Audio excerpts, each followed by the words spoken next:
Hey, everybody, welcome back. Thrilled to be interviewing one of our hub partners again.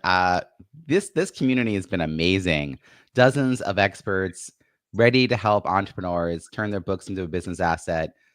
If you haven't already, you should go check it out at bizbookpubhub.com. Without any further delay, let me introduce this week's guest. I'm pleased to interview one of our Biz Book Pub Hub partners. Our hub partners are experts who support entrepreneurs along their author journey. Today's guest is a multi-talented writer, publisher, speaker, and creative entrepreneur who helps business owners turn their ideas into powerful content that fuels growth, from impactful books and memoirs to websites, white papers, and everything in between. As the founder of Ghostwriters Network and GWN Publishing, she leads a team that offers full service support for authors and entrepreneurs, guiding them from initial concept through writing, editing, publishing, and even branding and digital presence. Through her sister company, Virtual Creatives, her mission to help clients not only write and publish their books, but also build the platforms that take their businesses and speaking careers to the next level. With a passion for storytelling and a deep love for the written word, plus a few side gigs as a playwright, drummer, and script doctor, she brings creativity, experience, and a surface resilience to every project she takes on. Please join me in welcoming Lil Barcaski. Lil, thank you so much for joining us. Welcome to the show. And I'd love to just dig right into how you came to be offering these services for authors because, I don't think you wake up when you're 5 thinking, I can't wait to publish books one day, write books for other people. I don't remember what I wanted to be at 5. But after that introduction, I want to meet myself. I sound good. Better than I thought. That's fantastic. So actually, the truth is, my dad wrote a science textbook when I was a kid that changed the game in our family. We got a pool in the yard. The book was used in 38 states, and he thought himself a writer because he wrote science. By the time I was, a kid, I was writing in high school and stuff. In fact, I gave my notebooks to a friend of mine who never wrote anything for her class. She was supposed to write the whole semester, never did. And I had luckily signed all my black and white, those marble notebooks. Just everything I wrote, I signed me. And she turned my work in and got the teacher said, "Where have you been? This is your calling. You should be a writer." So I guess maybe all the time I was always writing as a kid. But my dad, when I started to write some fiction, he basically said, "Don't quit your day job," because to him, my day job was playing drums, which he'd been paying a fortune for me to do my whole life. So fast forward many years later, I kind of just stopped writing. I thought, well, he's a writer, he knows better. I started writing plays, and I started writing novels. And my ex-wife was a very, very good writer. She had an Isaac Asimov award at 18, and she was a fantasy writer. And she started to get me to understand how to write better. So I started writing, and I wrote plays, and the plays were pretty successful, and that was going well. And little by little, I got back to writing. So I met a gentleman, and we had virtual creatives going pretty well, doing websites, and I was writing content, and I was writing blogs and things like that. And he had a company, and he wanted somebody to ghostwrite. And I eventually became his partner in business, and he got stage 4 throat cancer. At which time he was down for the count for about 4 months. Nobody's getting paid, and I learned publishing because we had already signed up 8 or 9 books that had to be published, and I had to do it. So I kind of learned all of that in the shortcut, and I learned what we were doing wrong, which was mostly everything. So when he got better, he couldn't afford to cover those 4 months of my going broke. I started Ghostwriters Network, and we became much, much more successful than we could have ever imagined. So it's been great. And so now I have this weird breadth of, I took art classes in high school, for years. I have a real art background. I have all these things going on, and I kind of combine it all in one place, and I have a wonderful staff. They just designers are great. The editors are great. We're just really a really cool bunch of people. So that's it. I wound up back to writing, I guess. I identify as a multi-passionate entrepreneur. Mm. So when I meet one of my own, it's like always like, yay, I see you. I see you, Lil. But also, wow, that's a real breadth of experience. Like, quite the extreme from the drumming all the way to writing plays and then back to, publishing. So what's also curious about this is like kind of out of necessity, you learn publishing. What was that first ghostwriting project like? Like, why were you the right person to take that on? And how do you know that you're the right person? And how do you convince someone else you're the right person if you've never done that? You've done other writing, but you haven't written in someone else's voice. Like that just feels like a different skill set that you have to kind of prove to yourself. Well, okay, so my ex business partner, nice gentleman, but a completely right wing religious man, and he worked for I won't name the religious press, but because they're very bad, but he was getting jobs through them, and the pay was miserable. I mean, I'm telling you, miserable. So basically, he threw at me whatever they gave him, and he took a piece and he gave me the rest, and I got very little money to do it, but it was good practice. I got a couple $1,000s the first time. Before the next time, I got very little money to write. And then he got a gig with a lady who I got very friendly with, who had a LED lighting company in Tampa. And she's lovely. Her and her husband are terrific.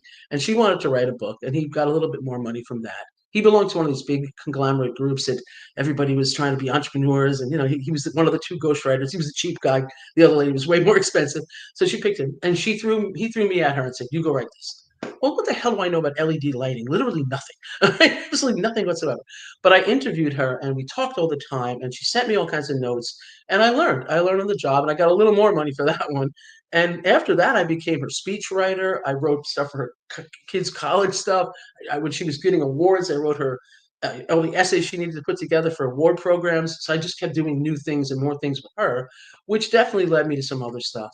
In fact, her best friend is one of the sharks from Shark Tank, and I wrote his forward to her book, and he signed his name to it. So they're all good friends. So I learned as I went, and I think that's that's like anything else. I think honestly, we learn better on the job than we do. I took tons of drum lessons, and I had a phenomenal teacher. He was famous and everything else. But I learned more about drumming playing every kind of drums there was. I played in every kind of band there was. You learn as you go. So if you Mhm. want to be a ghostwriter, you might have to start with, taking an effort with someone who isn't going to pay you a lot, who's willing to let you try to write something and then do better and do better and do better. Now I charge a whole lot more money to ghostwrite a book than I used to, right? But it took that step by step by step by step. We just get better at anything. What's the thing? 10,000 hours and you become an expert. But if you break that down, it's about 4.5 years at a regular job. That's all it Mhm. is. So 10,000 hours, while it sounds crazy, just like going to work, right? Go to work, you Yeah. get better at your gig. I always say, judge me on my last 3 attempts, not my first 3 attempts, because I'm always gonna be better, from doing it, not from thinking about it, not from writing about it, but from doing it. And it's just really interesting because you do need a way in. Like, someone has to give you a chance, and you have to believe that you deserve that chance and want to try. And then I'm curious about I'm losing my voice here on the air, and I'm like squeaking, breaking my it's amazing. We were watching this in real time, Lil. Um, my so here's what I want to ask you. When you're interviewing somebody for the purposes of writing their book in their voice, do you gather a lot of material from them? How do you find their voice? How do you know that you're not writing your book, you're writing their book? Like, what's the shift? Because you've also written your own book. So, like, how do you compartmentalize that in your brain? One of the things we didn't mention that I have a lot of skill in that I actually, this is going to sound like, all right, you're crazy. You can't be doing all these. I teach acting. I direct plays. I told you I'm a playwright. Well, I got very involved in that. And part of being an actor, I'm a SAG actor. I'm SAG eligible anytime I can get my SAG card and be in movies if I want. I've been in films.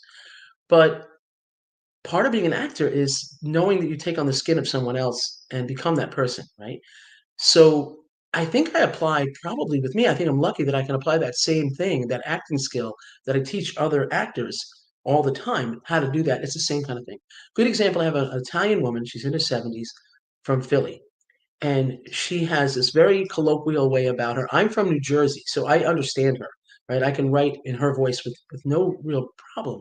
But she's been working with another person who's helping her type and stuff. And some of the stuff all of a sudden sounded like a college professor. And she got mad at me. She said, "But I'm smart. I can talk like that." I said, yes, but we have to level the book out because one minute you're saying the F word, and the next minute you're like, "Da, da, da, da, da." So we figured out how to approach that she had to learn when she got in a certain position to be more eloquent in her speech. So we're going to address it in the book. But for the most part, I listen to them. I know, like, if you're from the Midwest, you sound different than somebody from where I come from. It takes time. You just have to pay attention. As far as materials, it depends on the book. Sometimes people have a much more less personal kind of book where they have a lot of materials they want to put out there on business or sales or whatever. They'll send me that. I wrote a book on functional medicine, and the doctor. I met her a total of maybe 6 times to write that book, and it's a big book. But she gave me, okay, go research this and find stuff out about this. And she'd only gotten her doctor's degree a year earlier, so she knew stuff she didn't even know. So we went and researched stuff, and that I do a lot of research. When I write fiction, I do amazing amounts of research. Like I had to drive a person across the country. I had to know what roads they took. I was on Google Maps, and you have to do a lot of research and moving people. This person had to be moving from all over the country, all different places. I needed to be real about where those things were and what was there in 1984 as opposed to now, right? So there's a lot of research involved in that sort of thing. And you have to love Wow. research or don't write Yeah, anything. that's a You have to love huge to research. undertaking, like way more than just translating someone's diaries into something readable. The research piece, like, was there a Blockbuster in 1984? Like what was on that street corner with the light? I mean, for people who live there, I love books that do that level of detail because then if you know the place, you're like, oh my gosh, you captured it so beautifully. It also sounds like you do such a range, fiction, business books. Do you have a preference? Is it really just more about what comes to you? Do you have a certain like vibe with the author, or is it more the content? Like, how do you decide projects that fit with what you enjoy doing? Well, I think I have to like the person. There's been occasions when this way they say this isn't gonna, we're not gonna fit. I had a lady talking to me about a book that you and I would have gone, I won't mention, but I think you know what I'm talking about. But an example, I met a woman through another book I wrote. I wrote 2 nonfiction YA books called the Rose Diary, and the final chapters of the Rose Diary. And that gentleman's boss and his wife wanted me to write a book about a story. When she was in high school, she lived in Morgan City, Louisiana, and true story: a serial killer came into town, raped and murdered 5 women, and one of their boyfriends was killed. And she had started to write a screenplay about it, didn't get very far. So she had a couple of pages, and she really wanted to tell this story about what happened, but who knows what happened. So I had to make it up, and I made up the life of how we build a serial killer from the time he was 10 to this now he's in his 20s, and what happened and how he crossed the country and the places he went and where he came from in California and back. But I had her to, she grew up there. What sodas did they drink? What beers did they drink? What stores were there? She knew all that. So it was great. We were able to go and like say this was the burger joint they all hung out at. And this is some kind of red soda they drank that spilled all over things. She knew enough stuff to give me all that. So when it comes to preference, yeah, I like to write everything. So admittedly, like something like the LED book, it's not really on my radar of let's do that again, or even the functional medicine thing. I much prefer to work on business memoirs, people are telling their story and how they got to be the person in leadership they are. Rachel Supala just put out her book called don't tell me now, the Playful Leaders Toolkit, and it's her story about how she came from nothing to own 10 childcare facilities, and at the same time, she's giving all kinds of great tips to young leaders and new leaders about how to handle their team. I love that kind of stuff, and we had a great time writing that. That's my kind of thing. One of the reasons I love having you as part of the hub, one of our hub partners, is the range of services you provide. Because we're leading here with the ghostwriting, but that is really just the beginning of the services. I think because of the name that Ghostwriters Network, like it stands out to me, and it's the thing I have in my head. But as I got to know you through the hub, I recognized that you're really providing a real full service, and it's a little different from some of the other full service. Like there are other publishers, who are part of the network who are doing something from blank page to publication, but you're doing even more than that. So can you help me understand what are the types of services people tend to come to you for, and where are they in their process as an author? That's a great question.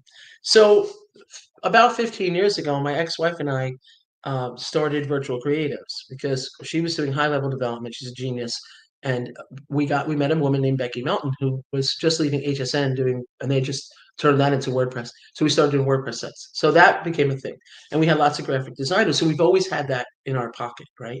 Doing the graphic design, doing the branding, all that stuff. And then we started branching out. I started writing more blogs and all this sort of thing. So it just sort of morphed. And now we have designers who can do your T-shirts, your hats, your whatever, your tablecloths for your events. We have designers. Design is design is design. So if you're going to design a book cover, you probably want them to design your Facebook covers and your this and your that, right? So it just got bigger. This is like roof, roof, roof. It just keep getting bigger, and that's okay. So what I always say is we like to take you from wherever you are in that process to wherever you want to go, right? So if you say to me, Lil, I can't write a damn thing. I am not capable. I have more money than time. Please write the book for me.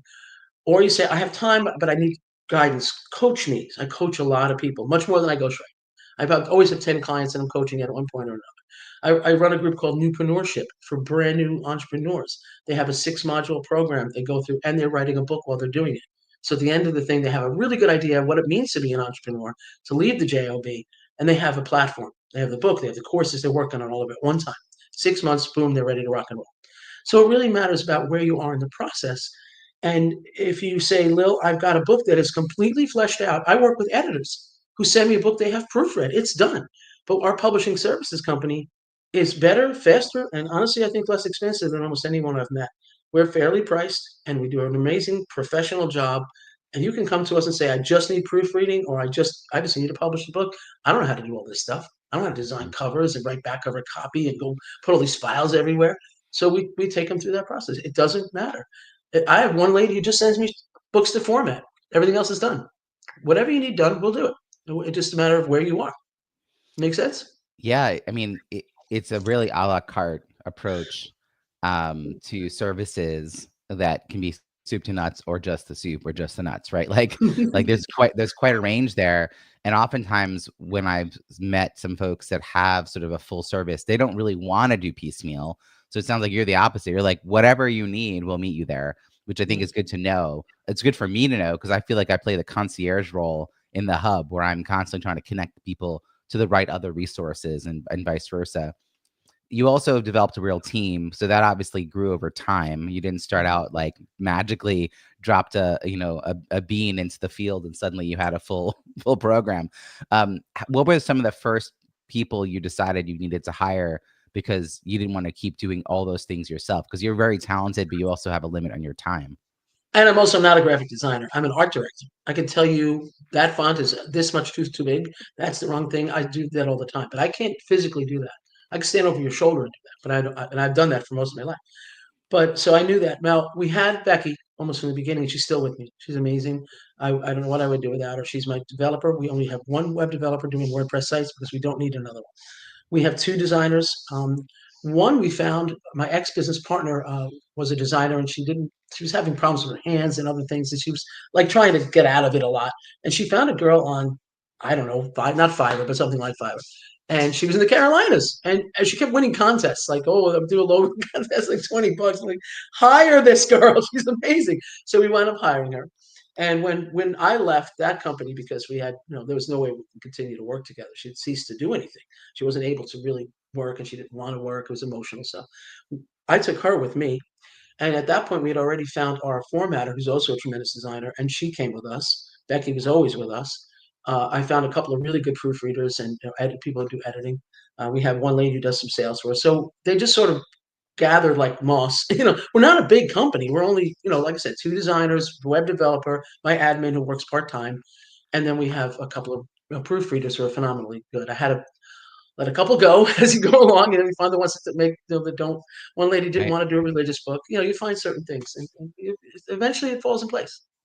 I would love to hear about specifically the entrepreneurs you're working with, who are writing a book to help them grow their business, because I love the 6-month program you're just describing. I actually didn't know you had. Yeah. So I love that. And a big reason for me pulling people together into the Biz Book Pub Hub was I hadn't found a referral network or a community space specifically geared towards entrepreneurs writing a book to help them grow their business, speaking, coaching, consulting.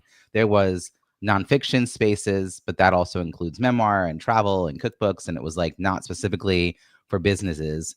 And it's also not exclusively a business book. Like people could be writing narrative nonfiction, but it's because they're a speaker. And Right. so I it was really hard for me to figure out like what's the boundaries of this community. But it sounds like the 6-month course that you're creating, how you're asking people the right questions, like how do you make sure they're writing the right book?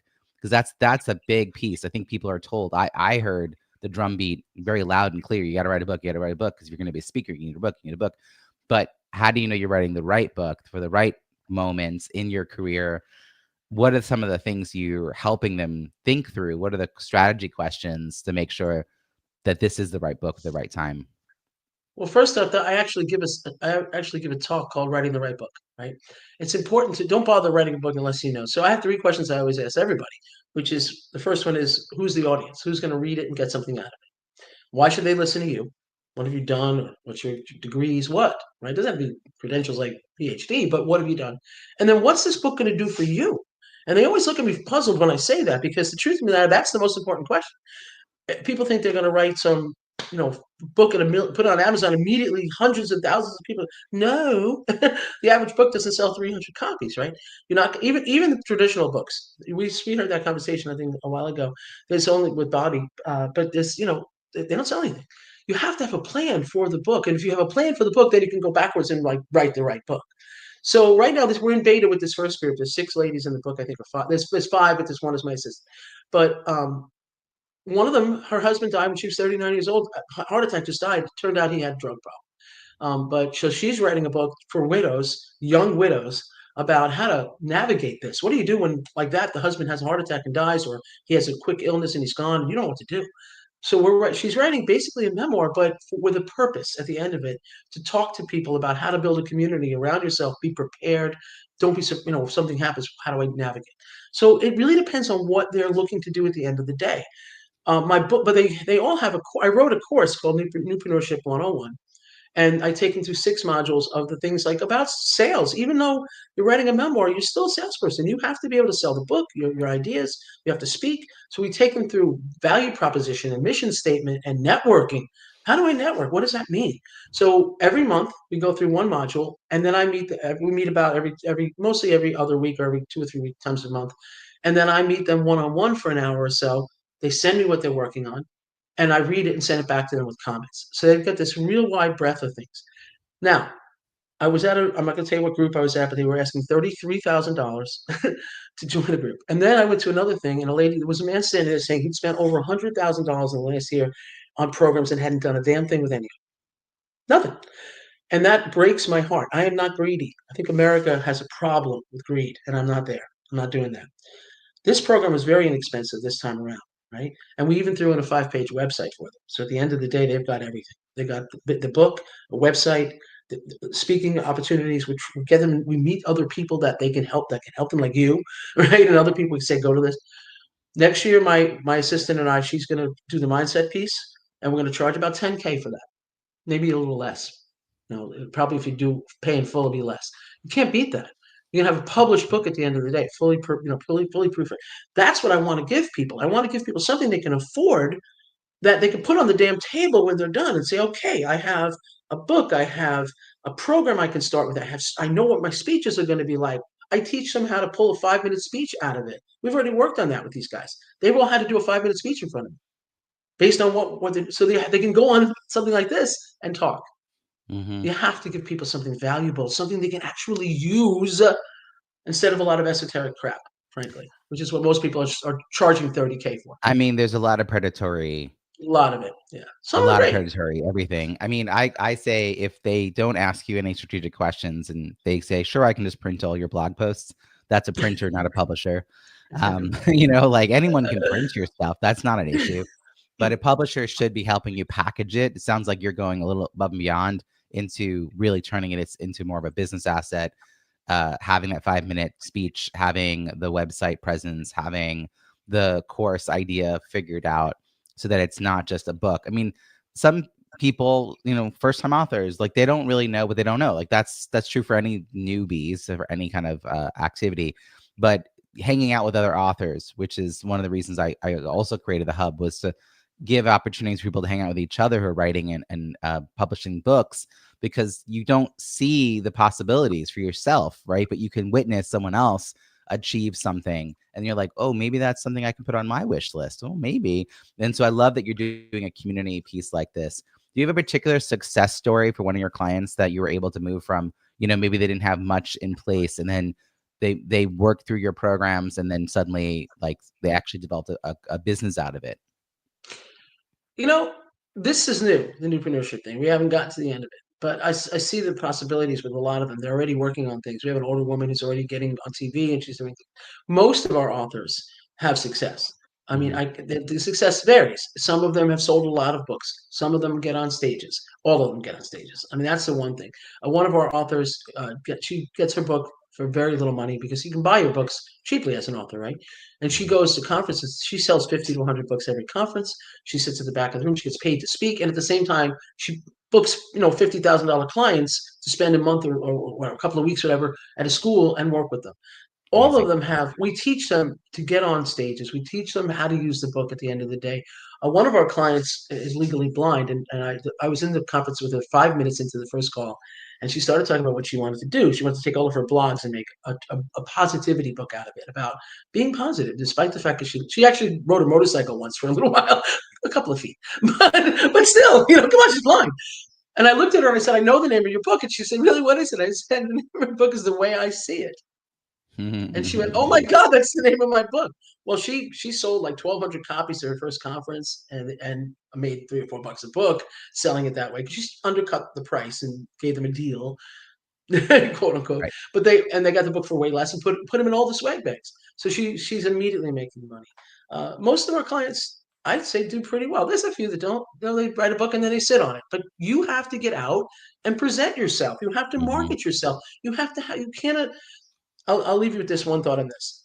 This is Lil's paradox of the human condition. You ready? Here it is. We are all desperate to be seen, and we are all petrified to be seen. And that is a paradox of humanity, right? Mhm. So if we stop being petrified and recognize that we want to be seen, and we get over the fear, then we start talking about our book, we start talking about our programs, we start talking about who we are, we get on podcasts, we get on stages, but we Right. have to push past that fear. And that's the biggest thing. And most of our clients do that. When you're working with a first-time author, there's usually a sense in their head of what they see as success because they have a limited understanding of what that might mean. And then as they go through the process of becoming an author, that changes.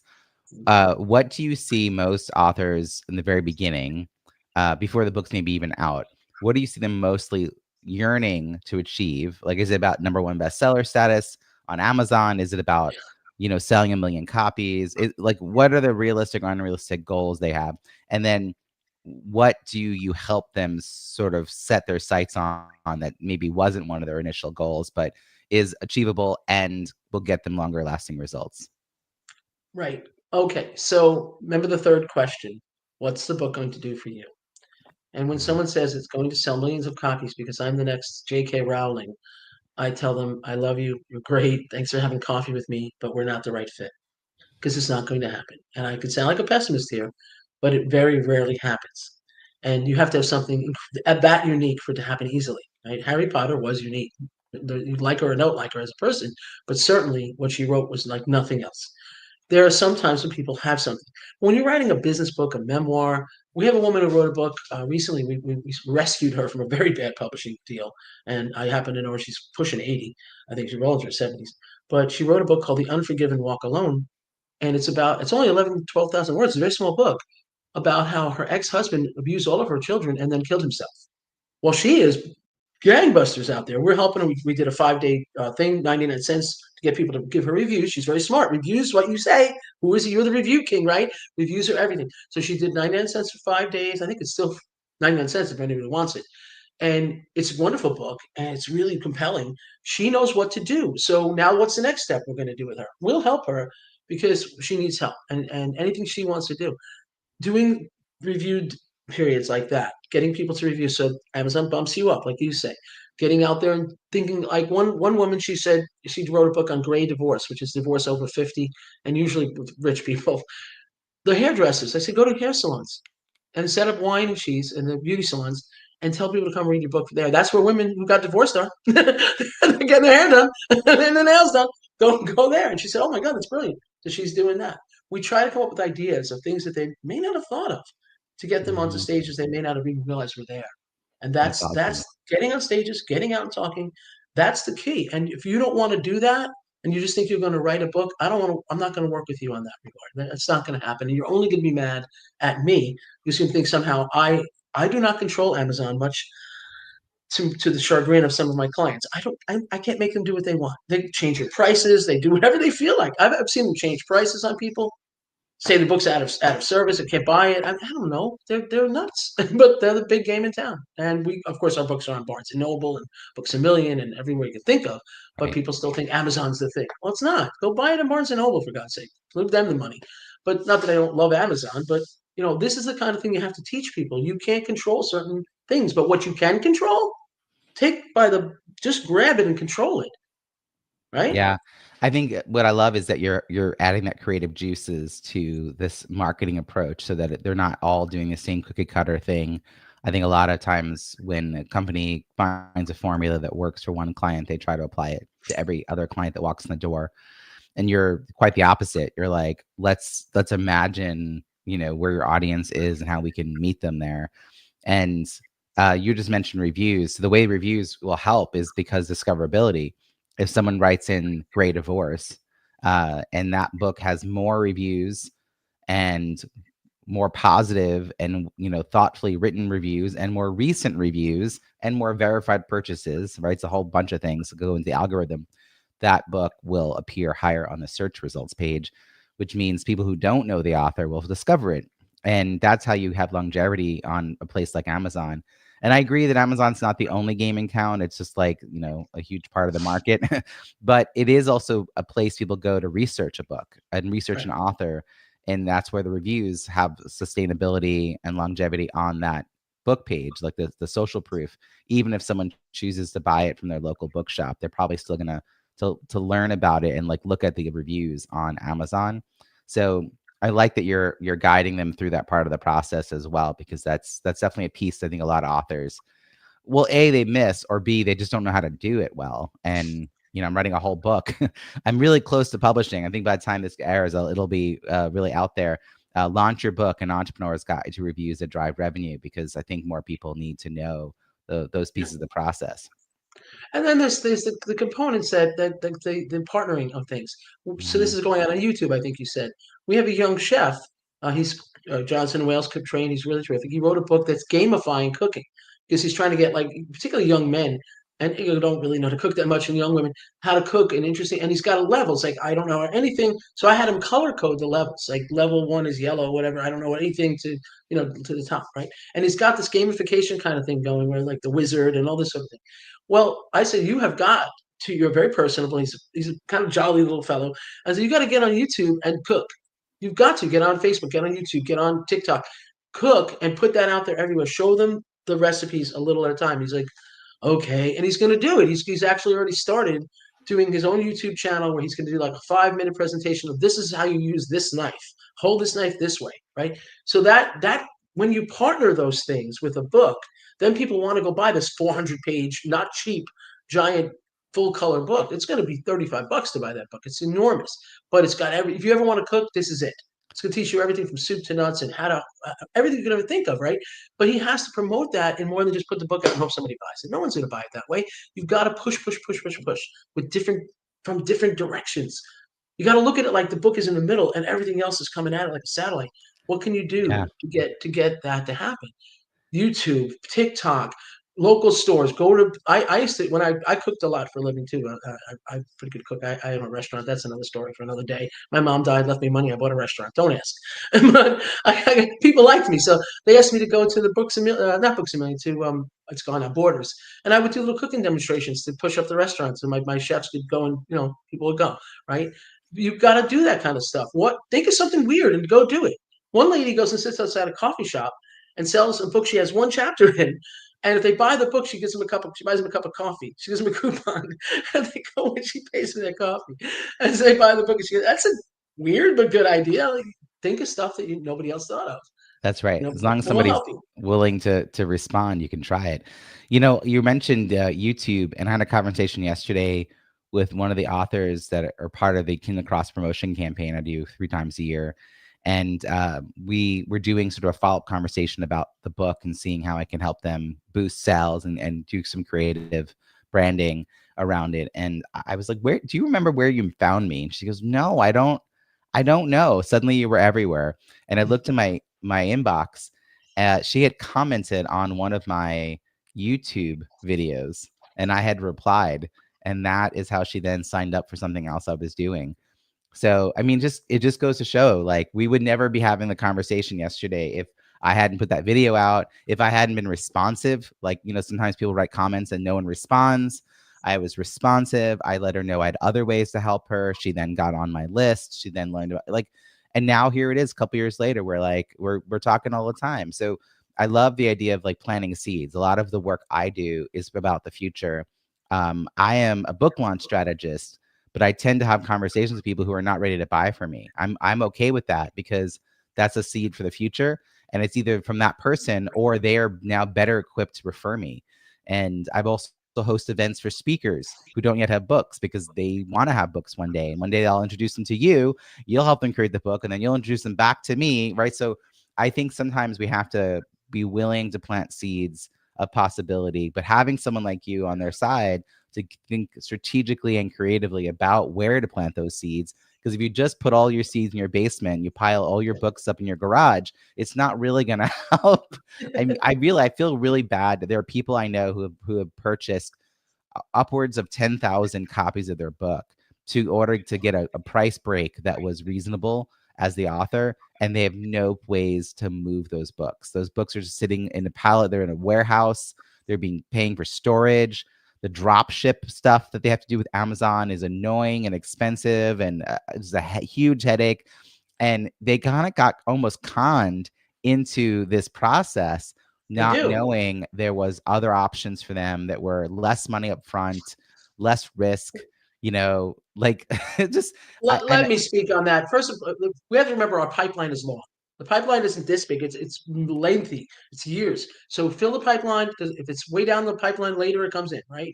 right. Follow up is everything. If you don't follow up with people, when people email me, they say I'm one of the most responsive people you'll ever meet. I answer my texts. I answer my phone calls. I all kinds of crazy stuff that I have. One guy's in jail. Let's not talk about that. Really, he's written a 1,000-page book. It's brilliant, but he's a lawyer. Stuff and have. But you have to follow up with people, right? And you have to do what they ask you to do. I'm trying to get a hold of somebody for him while he's in jail. You have to follow up, stay on the line. But let me talk real quickly about what you just said about the 10,000 books. That's what I refer to in my mind as a vanity press. Now, people say, like, think everything's a vanity press. No, it's not. Publishing services are people who you hire, just the way you hire somebody to fix your transmission in your car. They don't get to drive your car later. Hybrid, they fix the car, they charge you a little bit less, but they get to drive the car Tuesdays and Thursdays. Like basically, they have part of your money, right? We're publishing services. You have your own accounts, we do your own thing. We don't want your money later. That's your thing. Vanity presses, and I had a guy rescued from this. They wanted him to he was going to publish his wonderful book on leadership. He was a brilliant guy, well-known coach. He knew he was going to sell books. He had to buy 1,000 books for $20 a book. That was the free thing. So he's out 20K. Great, he has 1,000 books. What the hell was he going to do with the first? And then that would have been fine if he got rid of the first 1,000, except he couldn't sell them for more than 20 anyway, right? So he was back to square one if he sold the whole 1,000. But then he had to buy every book from them. They had complete control of his book, which meant every time he had to buy books, he had to buy another 500 at a time for like $11 a book or 20 bucks, whatever. They had him over the barrel. And that's what vanity presses do. They lie to you and they tell you that oh, your book is great. They don't even read your book, dude. They never read it. They don't look at it. They don't even edit the thing. They just put it out there in whatever condition it's in, and then make you buy 1,000, 5,000, 10,000 copies of a book you're never going to sell at full price, usually at a very high price, and you have no control over that book. You have no Yeah, idea anyone's basically, going. You're if stuck. you're about to work with a publisher, my recommendation is that you hire someone to look over the contract. We have someone in our You have a great hub, lawyer. Yeah. Melissa, Oh, yeah. Terrific. who does a really incredible work for us. I joke that she's our in-house attorney, and I just think it's really important that you have someone who's impartial, who's gonna like read through that. So Alyssa Hacker Esquire is who we've worked with at the hub to help people get out of a jam. The contract that seems like you could never get out of. She's like, well, sure you can, or not to sign the contract, like to really understand the nuances of what your rights are. And I want to ask you a question about what you just described your services as, because my understanding around what hybrid is gotten really complicated in my brain, because I think that word means nothing because it means seven things. And then there's what I'm since learned, assisted self-publishing. So on the Biz Book Pub Hub site, I actually list those things separately. And so we have someone like Ruth Schwartz who is very clearly, she's like, I am an assisted self-publisher. I Right. take your files and I help you get all of it ready for publication, and then we help you log into your own account, and then we get it all up there. Right. And that sounds like what you're doing. And then some hybrid publishers are doing more like that, but they call themselves hybrid. And then others are a little more like, you are under our brand and you're using our publisher name. And some are like, no, you're using your own publisher name. Some are, we control your IP and pricing. Some are, you control your IP. So how do you how do you work in a field where like that's very confusing? So do you identify your business as a hybrid publisher, assisted No, no, we are a self-publisher? publishing services company. What happens is you come to Mhm. us with a book and you tell us what you need. I need this, I need this, I need this. But at the end of the day, your book is published. You have a beautiful cover, you have ISBN numbers, you have everything you need. Your book is up and running, right? The accounts we help you set up, and some people do it easily. I give them instructions. I have a whole thing of instructions. Some people go, here you go, I got it all set up, and other people I got to get on Zoom, especially some of the older folks. Okay, click on this, don't click on that. Have me, don't do this. So they know they do their own thing, and then at the end of the day, the royalties go into their bank accounts. If they buy books, they buy them at value price. We had an older gentleman who wrote Christmas books. He plays Santa about 70, 80 times a year, and he made a mistake. And he went with a publishing company, charged him $7,500. They hold his book hostage. He can't buy them. They charge him a fortune to buy the book. There's almost no illustrations in it. Imagine a children's book with very few illustrations, and they're really badly done. And he couldn't get out of it. And now every time, and the book, he has to sell the book for $20. Nobody's buying that. He's not going to make any money at all. So hybrid companies, it's like the Wild West. You have some great ones. What a hybrid company should do for you is charge you less than they're going to charge you something. Then like they charge you something, right? Frankly, most of them charge as much as we do, and then they take royalties on top of it. So watch what you pay. They want some money for some of the design work. They'll take minimally 20, usually to as much as 50 or 60% of your royalties. 40 to 50 is pretty much average. So you're going to be splitting your royalties with. Your book is on their account, so you never get to actually log in and see. And their answer is usually, well, we have 20 books in there. We can't have you look at everybody's. Okay, get it. So you can't really see what you're making or not making. You have to trust them, and hopefully they're trustworthy. And what they're supposed to do is then for that percentage is market the book with you. They're going to get you on, Mhm. not necessarily on book signings, but they're going to do what they can to push the book out and help you get more, visibility, give you some marketing tips. A lot of what we do anyway, we do that for people anyway, to be honest with Right. you. There are some very good hybrids. There are a lot of So hybrids that aren't so it very sounds good. like there are some questions to be asking to clarify if you meet with someone to find out what kind of publisher they are. Avoid the vanity press where they're asking you to pay up front. Understand whether or not you're giving away any IP or control of the pricing. I mean, same thing when we run our Kindle cross promotion campaign. We occasionally have authors who, for whatever reason, like cannot find a way to communicate with their publisher that they want to lower their price of their Kindle book for this campaign. And it's not a traditionally published book, but they still have this back and forth. And over time, sometimes we manage to educate the publisher, but sometimes there's too many layers of bureaucracy to get that to be done well. Whereas if you own the book, like if the book's in your account, it's a simple switch. Right. So I love this. That book might cost you $3 or $4. Another Yeah. thing we do, we have a terrific print company here in Tampa Bay, and they just bested a price on books by $1 a book, and the woman bought 300 Yeah. books. If you want, and we don't charge for these kinds of things, which probably we should, right? But if you say to me, listen, I've got a printer in Piscataway, I need to use that printer. We'll just send them the files. We don't need you to pay us anything for the 20 minutes it takes to put the files in there or whatever. So we work with them on all those sorts of things. If That's you come awesome. to us like this woman with Unforgiven, we didn't charge her to go and change her price to 99 cents. It took Christina all of 10 minutes to make that happen for her. She'll go back in and it'll do it on its own. But if she said lower it for a month, we would go back a month from now and put it back up. Whatever you need. Well, those little things that people charge at $100 an hour, or how long we charge more than that, but whatever it is, we don't charge for those things because Right. you're already part of the family, right? So that's some of the things to. I'm thinking. It's funny you said this because last night I was laying in bed thinking about what do I want to do next? What crazy thing am I doing next? I'm going to write a very short book that not a book, but like a PDF, like a little ebook that I'm going to put on the website about publishing because people don't get it. I guess this question Right. every time, like, what is this? What is this? I want to write a little pamphlet of sorts that says this is what these are the kinds of things vanity presses do. This is what publishing companies of hybrid companies do. This is what we do. This is how traditional publishing works and how hard that is. What the steps are to get there, because there are big steps to get to. You took And it no 2 years guarantees. to even think about it, and there's very little guarantee that if you're a local Joe Mhm. Schmokel with. I have like 4,000 people on LinkedIn. Even if I wrote it, that's not enough people. I Right. can't. You have to have 10,000 people going to buy the freaking book the next day, and or they're not going to bother. They don't need you. They need you like As all of we're them.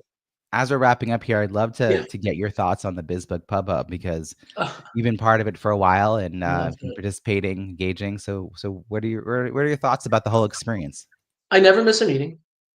I move other things to not miss a meeting. I love the group. The thing, look, I think this is the thing I love most about you, and I believe I'm right. Okay, you are a person of tremendous integrity, and to me, that's it. That's the ball game, kids. If you don't have integrity and you can't sleep, I sleep really well at night because I do my job every day and I love my job. I get a kick out of what I do. But my concern is that my clients don't get robbed, get cheated. I won't even tell you how cheaply we did Unforgiven because it was a third of what she was asked, and they wanted to keep royalties on her book on top of that. And not do the book cover. You have no idea what they did to this poor woman. This group, I found everyone in that group actually cares. They have great integrity. Ruth is a terrific alternative to me. If you don't like me, go with Ruth. She's a little different than me. She has a different mojo, a different way of speaking. She's a little more old school. I'm a little more, cutting edge, kind of crazy. Everybody's got different personalities, but we have so many people do the same thing, and we still refer each other and like each other. And I have yet to find anyone in that group that doesn't have a model of integrity, that doesn't want the best for their clients, that is doing the best job they can. And it's just such a nice, if you don't get a damn thing out of it for the money, it's like cheap to be a member. You got people you can talk to and bounce ideas off of and kick things around. And it's just so nice to, when I sit in my house all day long with my laptop, to have a group that I can talk to and people that I can Mhm. communicate with and make a joke with. And people who find me amusing, send me some work. That's about it. But yeah, join, join, join, join, join. It's wonderful. So there's two sort of levels here. What you're really speaking to is joining, paying a small monthly fee as a hub partner, which is one of our experts, folks like you and me who work with the entrepreneurs through their author journey.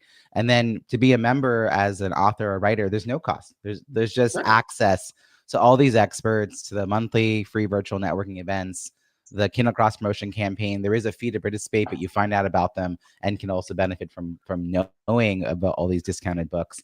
And the podcast that you're on right now, which is incredible value. I cannot believe how much great knowledge gets shared every Tuesday and Thursday because people are willing, like you, to open up what their business is like or what it's like to be an author. So this is really, really incredible. I'd love to know, as we're wrapping up here, if there was like one piece of advice you wanted to close with for an author who's writing a book to help them grow their business. Is there something in particular that you want to either reiterate from earlier or something new that you didn't mention yet that someone listening should take into account before they move forward? Shop around for publishers, and then once that book is up and running, get off your ass. What I'm saying is just plug, push, be everywhere. You need to be everywhere. Be everywhere. And how can people find you and follow your work, Lil? Oh, sure. Well, Ghostwriters Network is our our main website. We also own Virtual Creatives. I love when people just come and chat with me. I love it's like you wake up in the morning. It's like you got some candy when I see that somebody came on. So I love my Calendly link, and it's easy to remember my Calendly link. It's calendly.com/Lil. That's me, the ghost, because I'm a ghost. So Lil the ghost. Well, not really, but yeah, Calendly.com, Lil the ghost. Just jump in, talk to me. You got if I said on a talk the other day, if and they were very impressed. I said, if we can't help you, we know someone who can, and that's a Yeah. fact. If I can't help you, I'll still steer you towards something that'll work, or somebody that might do something that I don't do. We love that. I have a huge Rolodex, virtual Rolodex of, as we say in Jersey, I know a guy. I know a guy for everything. So Yeah. yeah, just please, just jump on and talk to me. That's the best way, really. I love it. And I love your energy. Thank you for everything you bring to the hub. Thank you so much for this conversation. And I love you. You're terrific. You really are. Very, very, very pleased to know you.